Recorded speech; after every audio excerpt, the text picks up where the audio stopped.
নমস্কার সকলকে, প্রি কিচেনে আপনাদের সবাইকে অনেক অনেক স্বাগত। আজকে আমি আপনাদের সাথে শেয়ার করছি খুবই সুন্দর একটা পাঁপড়ের রেসিপি। এটা হচ্ছে চালের পাঁপড়। খুব ইজিলি একদিনের মধ্যেই এটা তৈরি হয়ে যায়।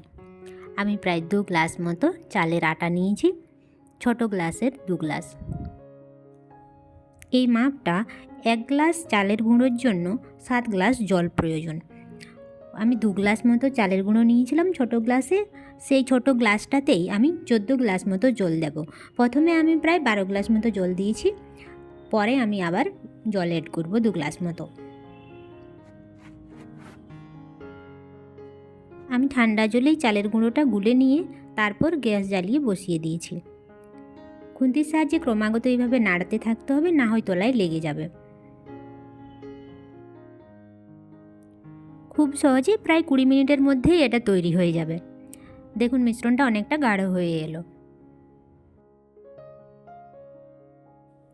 সব সময়ের জন্য এটাকে এইভাবেই নাড়তে থাকতে হবে, না হয় তলায় লেগে যাবে। অনেকটা মোটা হয়ে এসছে। এরপর বাকি আমি 2 গ্লাস মতো জল এটাতে দিয়ে দেবো। প্রথমে আমি দিয়েছিলাম 12 গ্লাস মতো জল, ওই একই গ্লাসে যে গ্লাসটাতেই আমি চালের গুঁড়োটা দিয়েছিলাম। পরে আমি আবার 2 গ্লাস মতো দিয়ে দিয়েছি। এই মাপটা কিন্তু সব সময়ের জন্য মনে রাখতে হবে। এরপর আমি 1 চামচ মতো নুন দিয়েছি। নুনের পরিমাণটা একটু কমই দিবেন, কারণ চালের পাঁপড় অনেক বেশি পাতলা হয়, পরে খাওয়ার সময় তো বেশি নুন মনে হয়। এরপর আমি দিয়ে দিচ্ছি ধনেপাতা কুচি আর গোলমরিচের গুঁড়ো।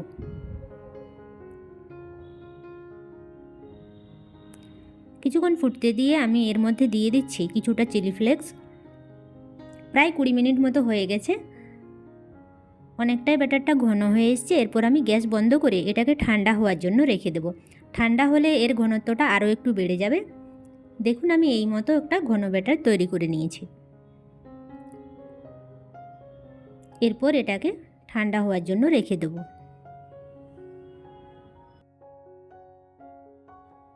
প্রায় 10 মিনিট মতো আমি গ্যাস বন্ধ করে এটাকে ঠান্ডা হওয়ার জন্য রেখে দিয়েছিলাম। এরপর একটা প্লাস্টিকের শিট আমি এইভাবে ছাদে বিছিয়ে দিয়েছি এবং তার উপর এইভাবে তেল ব্রাশ করে দিচ্ছি, যাতে পাঁপড়টা সহজেই উঠে আসে।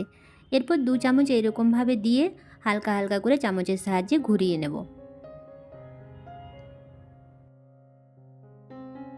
একই রকমভাবে আমি সমস্ত পাঁপড়গুলো এভাবে চামচের সাহায্যে গোল গোল ঘুরিয়ে বানিয়ে নেব।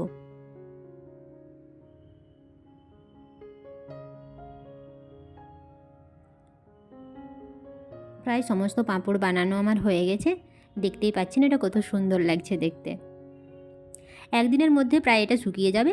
সন্ধ্যার দিকে এসে আমি এটাকে পাল্টে দেব।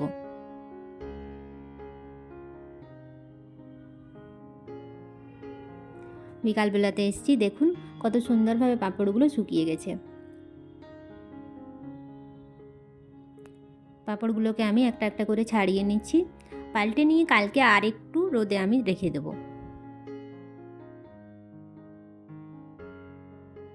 প্লাস্টিকের তেলটা লাগানোর জন্য কত সুন্দরভাবে পাঁপড়গুলো ছেড়ে আসছে দেখুন।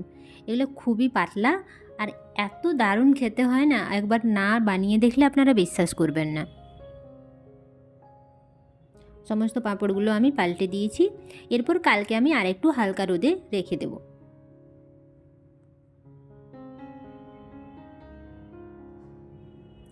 দেখুন কত সুন্দর হয়েছে দেখতে।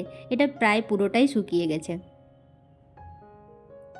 পরের দিন আমি আর একটু হালকা রোদে এটাকে রেখে দিয়েছি 2-3 ঘন্টার জন্য। তারপর আমি এটাকে ভালো করে স্টোর করে রেখে নেব।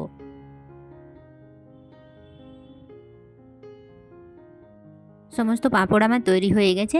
একবার বানিয়ে নিলে এটাকে প্রায় 1 বছর পর্যন্ত স্টোর করে রাখা যায়, কিন্তু একবার বানিয়ে নিলে এটা কিছুতেই স্টোর করে রাখা যাবে না। এটা খেতে এতটাই দারুণ হয়। দেখুন কত সুন্দর হয়েছে দেখতে। আসুন কয়েকটা আপনাদেরকে ভেজে দেখাই।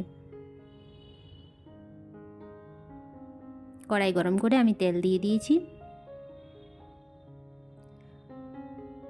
পাঁপড়গুলো সাইজে দেখুন প্রায় দ্বিগুণ হয়ে গেছে, আর এতটাই সুন্দর আর মুচমুচে হয় খেতে, আপনারা না বানালে বিশ্বাসই করতে পারবেন না।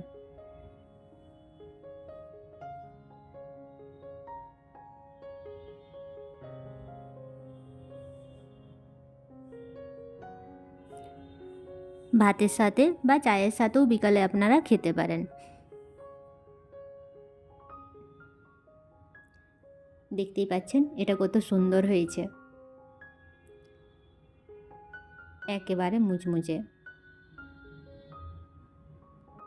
আজকের ভিডিওটি আপনাদের কেমন লাগলো তা অবশ্যই কমেন্টে জানাবেন। আরও নতুন নতুন রেসিপি দেখতে চ্যানেলটি প্লিজ সাবস্ক্রাইব করুন।